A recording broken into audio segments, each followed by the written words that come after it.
피곤한 수요일인데 하나님의 전에 나와서 은혜 받기를 다짐하시는 우리 성도들 삶 가운데 하나님의 은혜가 함께하기를 원합니다. 우리 옆에 분들과 이렇게 한번 인사했으면 좋겠습니다. 주의 전에 회복하심이 있습니다. 예, 주의 전에 회복하심이 있습니다. 예, 오늘 말씀의 강단에서 회복함이 있기를 원합니다.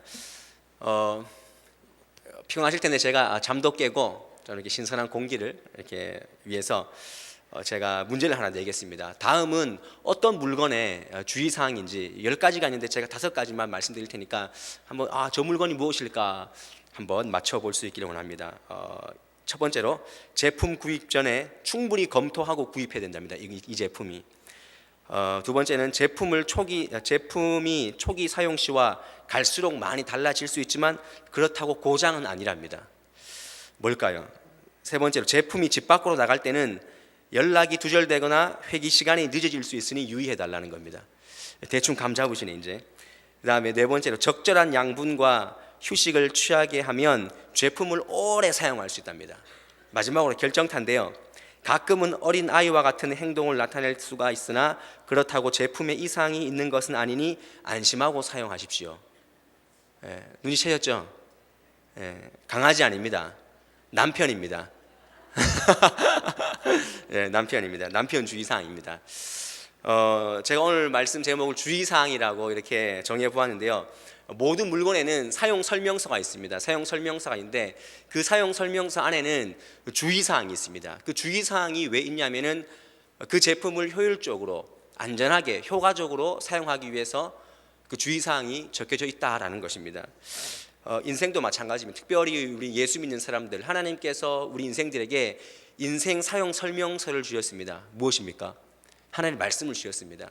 그 말씀을 주셨는데 그 말씀 안에는 단순하게 그냥 사용 설명서가 아니라 너희가 주의해야 될 것이 분명히 있다라고 하는 그 주의사항들이 성경 말씀 안에는 많이 적혀 있다는 것입니다. 그래서 말씀을 오용하거나 네 인생을 오용하거나 남용하지 말고 낭비하지 말고 거룩하게 사용하라라고 하나님께서 우리 인생 가운데 인생 사용 설명서를 주시면서 이 말씀 안에 주의사항도 주셨다라는 것입니다. 그런 면에서 오늘 말씀이 굉장히 의미가 있습니다. 우리가 오늘 보고 있는 사무엘상 6장 말씀은 하나님의 언약궤가 이스라엘 진영, 이스라엘 땅으로 들어오고 있는 그런 한 장면입니다. 우리가 읽지는 않았지만 사무엘상 4장 말씀 보면은 이스라엘 백성들이 블레셋과 전투를 하게 됩니다. 전쟁을 하게 돼서 1차 패하게 됩니다. 패하게 되니까 패했을 때 하나님께서 왜 패하게 하셨을까 기도하면서 하나님의 뜻을 묻지 않고 어떤 방식을 취했냐면은 하나님의 언약궤를 가지고 나가면 우리가 이길 수 있겠다 하는 마음으로 하나님의 언약궤를 가지고 나갔다가 하나님의 언약궤도 빼앗기고 무려 3만 명이라는 사람이 그 자리에 죽고 말았다는 것입니다. 하나님의 언약궤가 무엇입니까? 하나님의 말씀의 상징, 임재의 상징입니다. 신약으로 얘기하면은 예수님을 예표하는, 왜냐하면 그 안에는 하나님의 계명이 적혀 있는 두 돌판과 만나 단지와 또 아론의 쌍난 지팡이가 들어있기 때문에 그 모든 의미하는 것이 뭐냐면은 말씀 되신 예수님, 생명의 떡이신 예수님, 부활하신 예수님을 예표하고 있기 때문에 그 말씀 자체, 정말 그 말씀의 어떤 상징인 그 언약궤가 빼앗겼다는 것입니다. 왜 빼앗겼습니까? 하나님의 말씀을 왜곡했기 때문에 빼앗겼다는 것입니다. 그런데 문제는 그 빼앗긴 언약궤가 하나님께서 스스로 회복을 하시는데 그 이방 땅 블레셋 땅 가운데서 하나님의 언약궤가 가는 곳마다 이방 신상이 무너지고 악한 독종으로 말미암아 힘들게 되는, 그 지역이 굉장히 힘들게 되는, 그래서 하나님 스스로 회복해 하시는 그런 모습을 우리가 볼 수 있다라는 것입니다. 그랬을 때 그 블레셋 땅에 언약궤가 7달 머물 때 이 블레셋 사람들이 이제 몸서리를 치게 되는 것입니다. 야, 이거 이 땅에 언약궤가 있는 것이 우리에게 재앙이다. 그래서 그 땅의 복술자들과 제사장들을 불러서 회의를 합니다. 어떻게 하면 이 언약궤를 다시 돌려보낼 수 있느냐라고 했을 때 그 블레셋 땅 가운데 복술자들과 제사장들이 방편을 줍니다. 그랬을 때 속건제를 드려야 될 것이다. 그리고 금독종, 그리고 금독종과 쥐 모양의 금을 5개를 만들어서 수레에 태워서 암소 2마리의 수레 가운데 태워서 돌려보내면 될 것이다 라고 그렇게 답을 주는 것입니다. 그래서 그 소가, 그 언약궤를 맨 소가 베세메스 땅으로 지금 넘어오게 되는 그런 장면 가운데 있다라는 것입니다. 문제는 오늘 본문에 나오는 이 말씀 가운데 하나님께서 회복하실 때 하나님께서 빼앗겼던 언약궤를 스스로 회복하셨음에도 불구하고 이스라엘 백성들이 다시 한번 말씀을 훼손하고 또 범죄하는 그런 모습이 나온다라는 것입니다. 말씀을 훼손해서 큰일을 당했지만 또 하나님 기회를 주셨는데 또 말씀을 훼손했다라는 것입니다. 우리가 이러한 이스라엘 백성들의 삶의 패턴, 신앙의 패턴을 통하여서 우리가 무엇을 느낄 수가 있습니까? 하나님은 우리 삶을 회복하기를 원하십니다. 믿으십니까? 하나님은 우리 삶을 다 회복하기를 원하십니다. 그런데 문제는 뭐냐면 우리가 하나님의 말씀 앞에 주의하지 못하고 신중하지 못하고 함부로 해서 하나님의 말씀을 계속해서 왜곡한다라는 것입니다. 그래서 오늘도 우리가 범죄하고 죄 가운데 있었지만 오늘 찬양처럼 은혜로만 하나님의 은혜로 주님 앞에 나왔지 않습니까? 그것이 뭐냐면 하나님께서 우리 삶을 회복하기를 원하신다라는 것입니다. 다시 한번 오늘 예배를 통하여서 기도의 자리를 통하여서 회복하기를 원하는데 우리는 정작 회복하지 못하고 똑같은 신앙의 패턴으로 살아간다라는 것입니다. 오늘 그래서 다시 한번 하나님은 우리 삶을 회복하기를 원하시는데 건강도 회복하기를 원하고 물질도 회복하기를 원하고 기도의 자리도 회복하기를 원하고 가정도 다 회복하기를 원하는데 내가 가지고 있는 아직도 주의하지 못하는 그런 사항들이 무엇인가 오늘 말씀을 통하여서 한번 듣고 다시 한번 우리 삶을 재점검할 수 있기를 원합니다. 주의사항이 있습니다. 우리 삶이 회복되려면은 반드시 주의될 것이 있습니다. 여러분들 삶이 지금 새해가 되어서 다시 한번 기도의 자리가 회복되어서 회복되기를 원한다면은 오늘 말씀을 통해 주의해야 될 것이 분명히 있다는 것입니다. 첫 번째로 뭐냐면 말씀이 훼손되는 일이 없도록 주의해야 한다는 것입니다. 계속해서 지금 흐르고 있는 그런 패턴인데요. 말씀을 훼손해서는 안 된다는 것입니다. 우리 19절 말씀 우리 다 함께 읽어보도록 하겠습니다. 19절 시작. 벳세메스 사람들이 여호와의 궤를 들여다본 까닭에 그들을 치사 5만 70명을 죽이신지라. 여호와께서 백성을 쳐서 크게 살육하셨으므로 백성이 슬피 울었더라. 그렇게 했습니다. 벳세메스 사람들이 하나님의 언약궤를 범했습니다. 그런데 중요한 것은 하나님의 언약궤를 범하면 안 된다는 것을 그들이 알았을까요? 몰랐을까요? 분명히 알았습니다. 민수기 4장 20절 말씀 보면은 그들은 잠시라도 들어가서 성소를 보지 말라 그들이 죽으리라 그랬습니다. 하나님의 성물을 보면은 1년의 대속죄일 딱 한 번 대제사장만 들어가서 그것도 희미하게 볼 수 있는 그 하나님의 언약궤인 그 성물을 그들은 범하고 말았다는 것입니다. 오늘 관로에 보면 이렇게 말씀 보면 관로에 5만 70명이라고 그랬는데 그 5만이라는 숫자는 이렇게 다른 여러 성경 사본이 있지만 대부분의 사본에는 5만이 없습니다. 5만이 없어서 관로를 쳐놓은 겁니다. 많은 학자들은 예루살렘이 번성했던 시기가 7만으로 본다면은 이 5만이라는 숫자는 벳세메스의 숫자로는 굉장히 너무나 과하다. 그래서 그냥 70명으로 보는 것이 적당하다라고 얘기를 하는데 문제는 숫자가 아니라 하나님의 심판성이 있는 것입니다. 하나님의 말씀을 훼손하면 하나님은 5만이 뭡니까? 10만도 심판하실 수 있는 분이 바로 하나님이라는 것입니다. 그들이 왜 언약궤를 열어봤겠습니까? 왜 하나님의 언약궤를 열어봤겠습니까? 하나님의 말씀에 대한 그 열망 때문에 열어봤겠습니까? 그것이 아니라는 것입니다. 단순히 하나님의 말씀에 대한 그 언약궤에 대한 인간적인 호기심이 그들을 범죄하게 했다라는 것입니다. 이런 것입니다. 언약궤가 이방 땅에 몇 달간 있다가 7달 있다가 돌아오니까 너무 기쁜 거예요. 번제도 드리고 제사를 드리고 너무 기뻤습니다. 분위기 좋은데 야 정말 저 안에 뭐가 들었을까? 저 안에 정말 그 십계명 두 돌판과 만나 항아리와 아론의 쌍난 지팡이가 있을까 하고 그런 마음으로 분위기 좋으니까 한번 열어보자 그런 마음으로 열었다가 하나님 앞에 심판당한 것입니다. 그 마음이 사단이 준 마음인지는 모르고 그냥 자기들 기분에 의해서 말씀을 범한 것입니다. 하나님께서 가장 중요하게 여기는 것은 말씀입니다. 그래서 이스라엘 백성들이 여호수아를 필두로 해서 가나안 땅에 마지막으로 들어갈 때 무엇이라고 말씀합니까? 그 율법을 다 지켜 행하라 그랬습니다. 계속 말씀하시는 것이 뭐냐면은 다 지켜 행하라. 기록된 대로 다 지켜 행하면 네가 형통할 것이다. 강조했습니다. 그런데 이스라엘 백성들이 그렇지 못했다는 것입니다. 사무엘상에 나오는 사울도 똑같은 삶의 패턴이었습니다. 사무엘상 15장 말씀 보면 다윗의 군대가 아말렉과 전투를 하게 됩니다. 그런데 하나님께서는 뭐라고 명령하시냐면은 네가 아말렉과 전쟁을 할 때, 아말렉을 칠 때 그의 모든 소유를 남기지 말고 다 진멸하라 그랬습니다. 왜냐하면 그 아말렉 족속들을 살려두면은, 작은 것이라도 살려두면은 너에게는 큰 아킬레거스 이렇게 약점이 될 것이기 때문에 그것을 다 죽여야 된다라고 말씀하신 것입니다. 그래서 남녀노소, 양과 낙타, 나귀까지 다 진멸하라고 말씀하셨습니다. 그런데 다윗이 어떻게 했습니까? 사무엘상 15장 9절 말씀 보면 이렇게 말씀합니다. 사울과 제가 다윗이라 그랬는데 사울이요. 죄송합니다. 사울과 백성이 아각과 그의 양과 소의 가장 좋은 것 또는 기름진 것과 어린 양과 모든 좋은 것을 남기고 진멸하기를 즐겨하지 아니하고 가치 없고 하찮은 것을 진멸했다 그랬습니다. 사울이 하나님께서 아말렉의 모든 것을 다 죽여라 그랬는데 좋은 것, 좋은 양과 소, 나귀들은 남겨두었습니다. 그래서 사무엘이 물었습니다. 왜 이렇게 했습니까? 왕이여 왜 이렇게 했습니까? 라고 했을 때 그에게 딱 한 가지 변명이 떠올랐습니다. 하나님께 좋은 것으로 제사하려고 내가 남겨두었습니다. 그렇게 얘기를 하는 것입니다. 그런데 하나님 앞에서 그것은 범죄한 것입니다.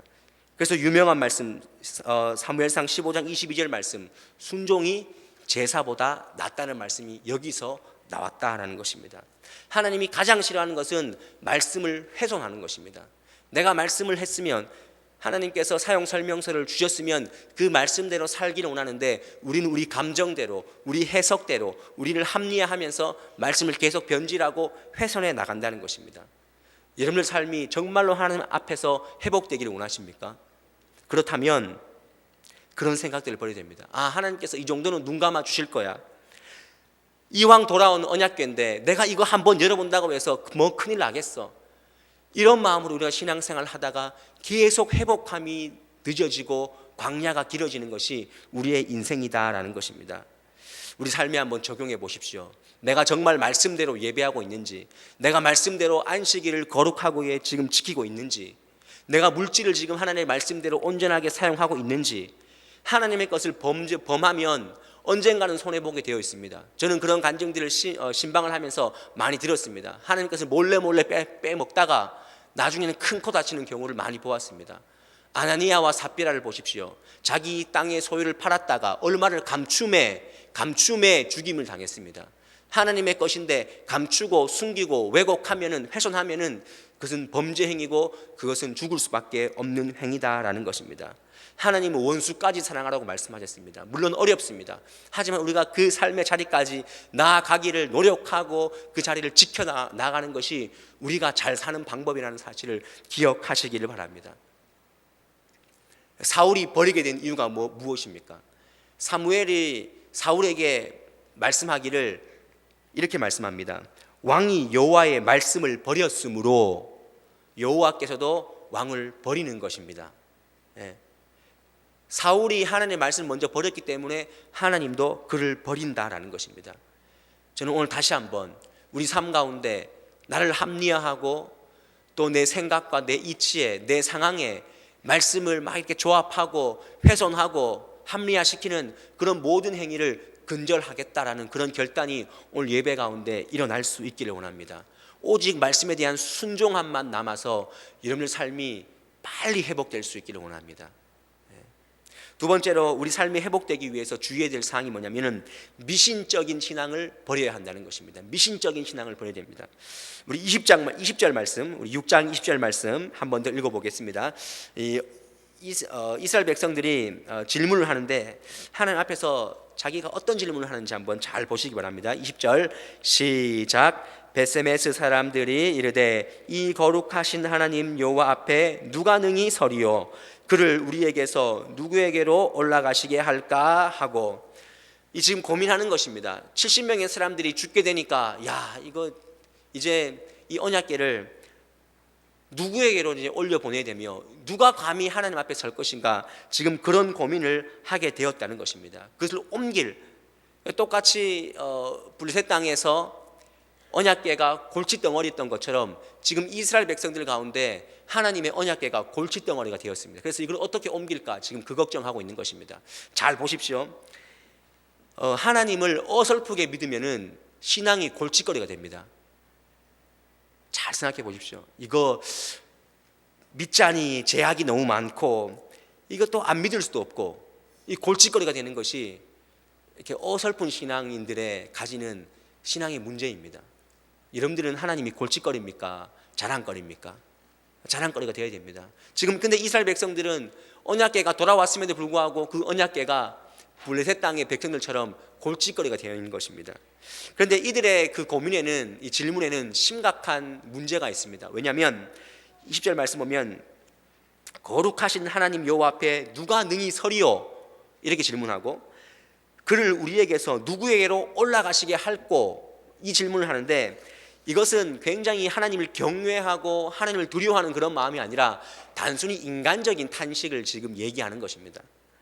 뭐 히브리어를 굳이 얘기하지 않아도 이건 지극히 인간적인 두려움, 하나님에 대한 경외가 아니라 단순한 예로 하나님 누구에게로 올라가게 할까? 이 언약궤를 누구에게로 올라가게 할까라는 게 올라간다는 이 단어, 이 알라라는 이 단어는 경외의 표시가 아니라 단순히 이동한다는 그런 의미입니다. 이동한다. 이걸 단순히 우리가 이동시켜야 된다. 무조건 쫓아내야 된다. 밀어내야 된다. 이런 생각으로 지금 고민하고 있다는 것입니다. 이 탄식은 블레셋 사람들이 했던 그 탄식과 고민하고 똑같은 것입니다. 언약궤가 머물러 있으면 이 땅 가운데 계속해서 심판이 일어날 것이고 이 언약궤가 다른 지방에 가면은 우리가 그 화에서 면하게 될 것이다. 그런 생각을 하고 있는 것입니다. 하나님은 이리저리 옮길 수 있는 부분으로 생각하고 있는 것입니다. 그러나 성경 말씀에는 하나님은 무소부재하신 하나님, 하나님 그 어디에도 있는 분이십니다. 언약궤처럼 언약궤가 저 땅에 가면 하나님 저리로 가고 하나님이 언약궤가 이 땅에 있으면 이 땅에 하나님이 이 땅에 계시고 그런 하나님이 아니라는 것입니다. 언제 어디든 하나님은 존재하시는 분입니다. 우리의 앉고 일어섬과 우리의 모든 생각과 행위를 아신다고 시편 139편 말씀에 분명히 말씀하고 있다라는 것입니다. 만약에 베세메스 사람들이 정말로 하나님을 두려워하고 경외하는 마음으로 질문했다면 이렇게 질문할 수 있어야 되죠. 이 거룩하신 하나님을 우리가 섬기기 위해서 우리가 버려야 될 것이 무엇인가? 우리가 하나님과 동행하기 위해서 우리 가운데 어떠한 그 죄악들을 버려야 할 것인가? 그런 질문을 해야 되는데, 그런 고민을 해야 되는데 이 언약궤를 어디로 우리가 밀어내야 될까? 지금 그 고민을 하고 있다라는 것입니다. 우리의 신앙생활이 혹시나 이러한 신앙생활은 아닌지 여러분 한번 돌아볼 수 있기를 원합니다. 교회와 가까이 있으면 내가 예배하는 그 예배 시간에는 하나님을 생각하고 하나님께 거룩한 척하는 것이지만 세상에 가 있고 직장에 가 있고 예배의 자리와 교회와 동떨어져 있으면 마음대로 살아도 된다는 그런 식의 신앙생활은 아닌지, 이것은 모두가 미신적인 신앙입니다. 그냥 우상단지 앞에서 부적 붙이고 빌고 있는 여타의 사람들과 똑같은 신앙생활이라는 사실을 아셔야 한다는 것입니다. 어떤 교회가 구역회를 간대요. 구역회 이렇게 위로회를 가면은 교회에서 이렇게 버스를 타고 가지 않습니까? 관광버스를 타고 이렇게 가면은 교회에서 이렇게 멀어지면, 교회에서 가까울 때는 어두운 밤에, 근데 이렇게 안동을 딱 넘어서서 이제 고속도로를 타기 시작하면은 가요가 막 나오는 거예요. 또 가요를 막 부르다가 돌아올 때쯤 돼서 안동 남안동 휴게소를 딱 들어오면은 또 어두운 밤에, 이거 뭡니까?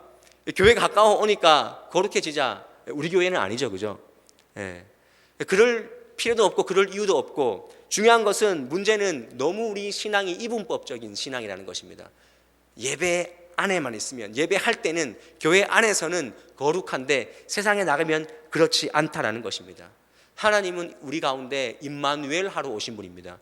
우리와 늘 함께 하기 위해서 이 땅 가운데 오시는 분입니다. 교회에만, 예배의 자리만 있는 그 하나님은 미신적인 신앙, 그것은 우상과 똑같은 것입니다. 창세기 4장 말씀에서 보면 가인이 아벨을 죽이지 않습니까? 근데 가인이 아벨을 어디서 죽이냐면은 빈들에서 죽였다 그랬습니다. 왜 빈들에서 죽였을까요? 거기서는 하나님 안 보일 줄 알고 거기 죽인 겁니다. 똑같이 우리 그렇게 신앙생활을 하는 것입니다. 교회 멀어지고 세상에 가면은 하나님 안 보겠지, 하나님 모르겠지, 그렇게 신앙생활을 하는 것입니다. 하지만 시편 16편 8절 말씀 보면 이런 말씀이 있습니다. 내가 여호와를 항상 내 앞에 모시며 그가 나의 오른쪽에 계심으로 내가 흔들리지 아니하리로다. 항상 모시고 내 앞에 모시고, 그래서 내가 흔들리지 않는 삶을 살겠습니다 라는 그런 결단을 지금 다윗이 하고 있는 것입니다. 저는 여러분들 삶이 이런 삶이 될 수 있기를 원합니다. 그래서 찬송가, 복음성가에 보면 그런 찬양이 있습니다. 아무도 보지 않는 곳에서 거룩하기 원해. 아무도 보지 않는 곳에서 난 거룩하기 원해. 예. 아무도 보지 않지만 하나님이 나를 보고 있다는 그런 코람데오의 마음으로 우리가 날마다 살아갈 때 우리 삶은 회복되는 것입니다. 주의하시기 바랍니다. 어디에서나 하나님은 계십니다. 미신적인 신앙을 버릴 수 있기를 원합니다. 마지막으로 우리가 정말 우리 삶이 회복되기 위해서는 인간적인 눈으로, 우리 삶을 인간적인 눈으로 제한하면서는 안 된다는 것입니다. 말씀을 훼손해서는 안 되고요. 그리고 또 미신적인 신앙을 버려야 됩니다. 마지막으로는 우리 인생을 인간적인 눈으로 제한해서는 절대 안 됩니다. 인간적인 눈으로 제한하고 있는 이스라엘 백성들을 보십시오. 21절 우리 다 같이 읽습니다. 21절 시작. 전령들을 기럇 여아림 주민에게 보내어 이르되 블레셋 사람들이 여호와의 궤를 도로 가져왔으니 너희는 내려와서 그것을 너희에게로 옮겨가라 그랬습니다. 여기서 이상한 점을 혹시 발견하셨습니까? 방금 20절 말씀 읽으면서 이거 잘못된 건 아닌가? 무엇이 잘못되었습니까? 베스메스 사람들이 전령들을 보내서 기럇 여아림 주민들에게 뭐라고 구하냐면은 이르되 블레셋 사람들이 여호와의 궤를 도로 가져왔으니라고 이렇게 얘기합니다. 제가 한번 질문해 보겠습니다. 여러분들 이 하나님의 언약궤를 블레셋 사람들이 가져왔습니까? 하나님이 되돌렸습니까? 예? 지금 어려운 질문입니까? 하나님 스스로 이스라엘 땅으로 하나님 언약궤를 회복하셨습니까? 안 그러면 블레셋 사람들이 가지고 왔습니까? 예. 죄송합니다. 제가 질문을 해서 죄송한데요. 하나님이 하신 거예요. 하나님이. 그러니까 우리가 삶을 살아갈 때 늘 베세메스 사람처럼 이런 관점으로 늘 산다는 거예요. 그리고 우리가 이걸 주의해야 되는데 그렇지 못하다는 것입니다. 우리의 관점이 다 틀렸습니다. 우리는 늘 생각하기를 내가 그 인간 잘못 만나서, 내가 그 사건 때문에 내가 잘못됐다고, 내가 그때 그 기회를 놓쳤기 때문에 잘못되었다고 우리는 늘 그렇게 생각합니다. 그러나 아닙니다. 아니지요.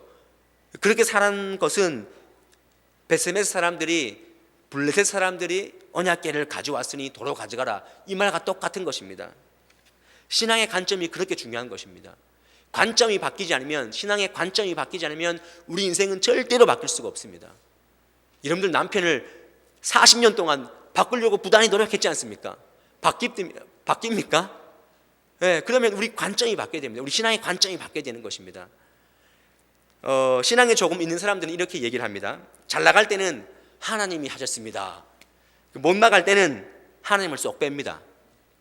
조금 신앙이 있다고 한 사람은 잘 나갈 때는 내가 했습니다. 더 심각한 상황이죠. 참. 잘 나갈 때는 내가 했습니다. 나쁠 때는 하나님을 원망하는 것, 이건 굉장히 나쁜 신앙입니다. 그러나 정말 신앙인의 관점이라면 잘 나갈 때도 누가 하셨다고요? 하나님이 하신 것이고, 안 될 때도 누가 하신 거라고요? 하나님이 하신 것이죠. 개업할 때는 예배 잘 드리고 폐업할 때는 왜 예배 못 드립니까? 폐업할 때도 하나님이 함께 하시잖아요. 그런 마음이면 하나님 감사합니다. 몇 개월이라도 장사할 수 있게 하셨고 이 실패를 통하여서 하나님 귀한 깨달음을 얻게 하시니 감사합니다. 그런 마음이 우리 삶 가운데 있어야 한다는 것입니다. 우리 신앙인의 관점에는 우연이라는 관점이 없습니다. 모든 것이 하나님의 섭리요, 하나님의 인도하시면은 그런 접근으로 우리가 살아갈 때 우리 인생이 풀리고 회복되는 것입니다.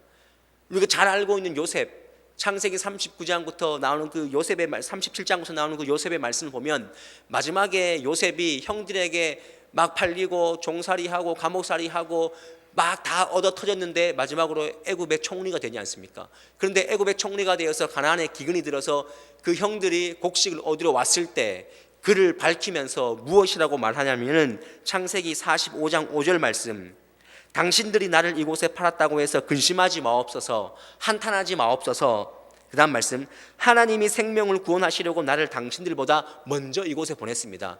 분명히 팔았는데, 인간적인 관점으로는 팔았는데, 요셉은 그런 관점으로 보는 것이 아니라 하나님이 나를 먼저 이곳에 보냈습니다, 이렇게 보는 것입니다.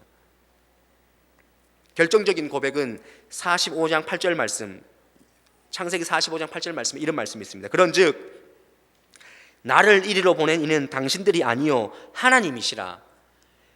하나님이 나를 바로에게 아버지로 삼으시고 그 온 집을 주로 삼으시며 애굽 온 땅의 통치자로 삼으셨나이다. 하나님께서 했다라는 것입니다. 우리의 모든 인생이 이 요셉과 같이 이것을 바로 구속사적인 관점이라고 하는데, 우리가 이런 구속사적인 관점으로 우리 인생을 바라볼 수 있기를 원합니다. 그 집에 있는 것도, 우리가 지금 그 집에 있는 것도, 그 인간을 만난 것도, 또 그 사건을 당한 것도 하나님께서 행하시고 하나님께서 하셨다라는 그 관점이 있어야 한다라는 것입니다. 하나님의 일을 여러분들의 인간의 눈으로 제한하지 않기를 원합니다. 제한하면 제한할수록 회복은 더딜 수밖에 없다는 것입니다. 블레셋이 보낸 언약궤가 아니라 하나님이 보낸 언약궤다, 이러한 관점이 있어야 됩니다. 여러분들 지금 뒤에 신년이 되어서 우리가 기도 제목을 굉장히 구체적으로 적었습니다. 제가 슬쩍 봤는데, 거두면서 봤는데 빼곡하게 적으셨더라고요. 그런데 저 기도 제목이 올 한 해 이루어질까요? 이루어지지 말까요? 이루어졌으면 좋겠습니까? 이루어지지 않았으면 좋겠습니까? 예? 예, 중요한 건 이루어져도 하나님이 하신 것이고, 좀 더디게 가도 하나님께서 하신다라는 그 마음만 있으면은 우리가 하나님 앞에서 형통한 삶을 누릴 수 있는 것입니다. 지금 잘 나간다고 교만하지 마십시오. 지금 못 나간다고 이렇게 부끄러워할 필요가 없습니다. 우리가 인내하면서 기도하고 하나님의 은혜를 간절히 사모하면 우리 삶은 언젠가는 회복될 줄 믿습니다. 그 삶이 진짜로 승리한 삶인 줄 믿으시기를 바랍니다. 오늘 하나님께서는 우리 삶을 다시 한번 회복하기를 원하신다, 그런 마음을 한번 다시 한번 품을 수 있기를 원합니다. 그러면 이제는 내가 할 것이 있다. 하나님은 우리 삶을 회복하기를 원하시는데, 그럼 이제는 내가 할 일이 있습니다. 주의해야 될 것이 있습니다. 첫 번째는 우리 삶에서 말씀을 합리화시키고 훼손하고 내 생각으로 제한해서는 안 된다는 것입니다.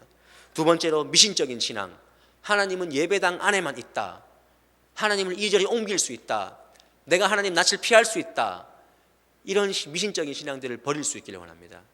마지막으로 인간적인 눈, 하나님의 구속사적인 관점으로 우리 인생을 통틀어 보십시오. 여러분들 인생이 지금 있는 것이 하나님의 은혜입니다. 그것만 생각하면 되지 뭘 또 여기에 바랍니까?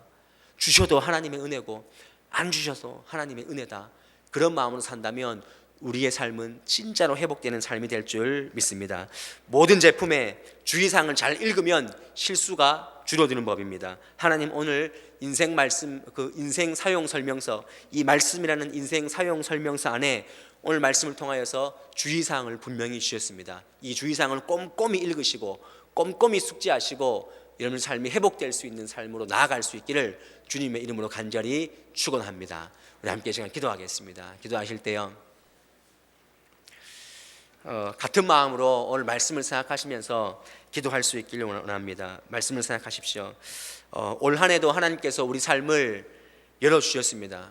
그 말을 다시 다른 말로 한다면 하나님께서 우리 삶 가운데 기회를 주셨습니다. 새롭게 시작하게 하신 것 자체가 하나님 회복하시기 위한 첫걸음이셨고, 하나님께서 우리 삶이 다시 한번 형통한 길로 걸어가게 하시는 그런 한 해를 오늘 우리 삶 가운데 열어주셨습니다. 그렇다면 오늘 말씀을 생각하며 결단하십시오. 하나님, 말씀을 지키며 말씀을 훼손하지 않겠습니다. 항상 주님을 모시는 마음으로 내 삶 가운데 미신적인 신앙들을 내가 근절하고 버리겠습니다. 또한 하나님의 주권을 인정하며 하나님의 인도하심을 믿으며 살겠습니다. 우리 그런 마음으로 하나님 용서하옵소서. 내가 말씀을 재단하고 내가 말씀을 훼손하고 살았습니다. 주님 용서하옵소서. 내가 미신적인 신앙이었습니다. 주님 용서하옵소서. 하나님의 인도함을 믿게 하여 주옵소서. 우리 한 마음으로 소리내어서 기도하도록 하겠습니다.